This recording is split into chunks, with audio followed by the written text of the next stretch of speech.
യെരൂശലേമിനോട് പറയാണ്, ഞാൻ ചുറ്റുമുള്ള സകല ജാതികൾക്കും നിങ്ങളെ ഒരു പരിഭ്രമ പാത്രം ആക്കും. Here he says, I will make all the people surrounding you fear you.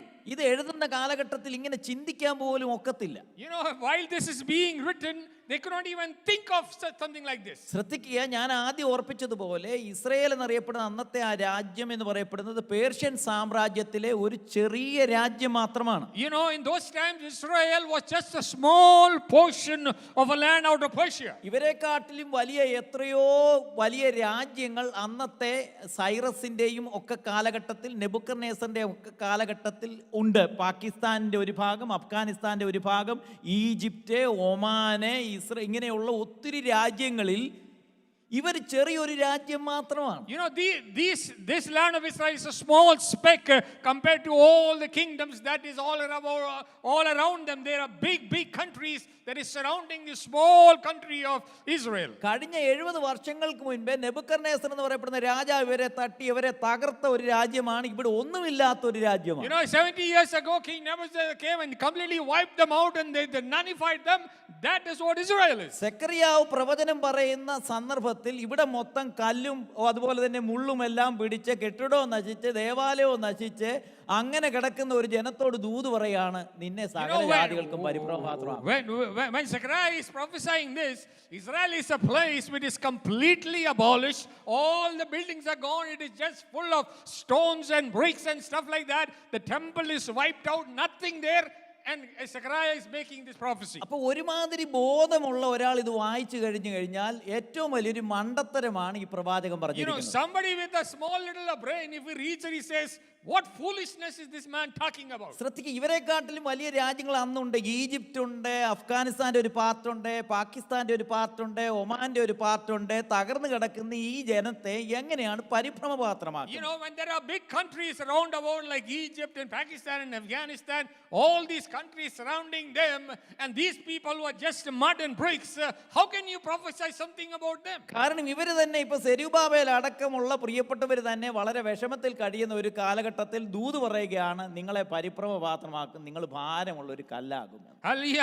While even including their leader Zerubbabel, all these people are so fallen down, so disgusted, so fearful, and God is speaking to them saying, I will make you a nation that is strong and mighty and people will fear you. ഇനി അത് മാത്രമല്ല, ഈ രാജ്യം കടന്നുപോയതുപോലെ പ്രവാസത്തിൽ കടന്നുപോയ മറ്റൊരു രാജ്യവും ലോക ചരിത്രത്തിൽ. And there is no other country in the world who have been facing exile as much as Israel has. ഇവരെ പോലെ അടിമകളായിട്ടും രക്തച്ചൊരിച്ചിൽ അനുഭവിച്ചിട്ടുള്ള ഒരു രാജ്യം എങ്ങനെ മറ്റുള്ളവരെ പരിഭ്രമപാത്രമാക്കും? People of this land who have always been slaves to other people, how can they be a fear to other people? അതുകൊണ്ട് ചില വർഷങ്ങൾക്ക് മുൻപ് ഈ വേദപുസ്തകം വായിക്കുന്ന ഏത് വ്യക്തിക്കും പറയാം, ഈ എഴുതി വെച്ചിരിക്കുന്നത് മണ്ടത്തരമാണ്. That's why people who have read this Bible many years ago, they would say this is total foolishness. What is written here? ഇവിടെ ഒന്നുമില്ലാതെ, വസ്തുവില്ലാതെ, അമ്പലമില്ലാതെ, വീട്ടുകാരില്ലാതെ, നാട്ടുകാരില്ലാതെ കിടക്കുന്ന കാലഘട്ടത്തിൽ സമൂഹത്തോട് പറയാണ്, നിങ്ങൾ ഒരു പരിഭ്രമപാത്രമാകും. In a time when they are nothing,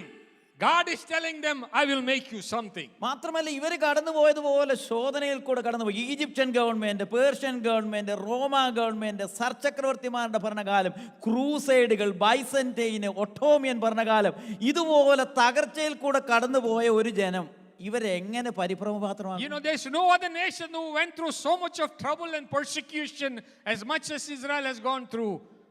And how can such a people become a fear to other people? എന്നാൽ ദൈവത്തിന്റെ വചനങ്ങളും വാഗ്ദത്തങ്ങളും കാലങ്ങൾ കഴിഞ്ഞാലും പൂർത്തീകരിക്കുന്ന ദൈവം. But the word of the Lord, whether time passes away or not, the words of the Lord will be fulfilled. ഇത് പറഞ്ഞ കാലഘട്ടത്തിൽ ഇതൊരിക്കലും സംഭവിക്കാനായിട്ട് കഴിയത്തില്ലെങ്കിലും 1000-ൽ പരം വർഷങ്ങൾ കഴിഞ്ഞപ്പോൾ ഒന്നാം ലോകമഹായുദ്ധത്തിനും രണ്ടാം ലോകമഹായുദ്ധത്തിനും ശേഷം ഇസ്രായേൽ എന്നറിയപ്പെടുന്ന ഒരു രാജ്യം രാഷ്ട്രമായിട്ട് മാറുകയാണ്. While this was written, people thought it was possible.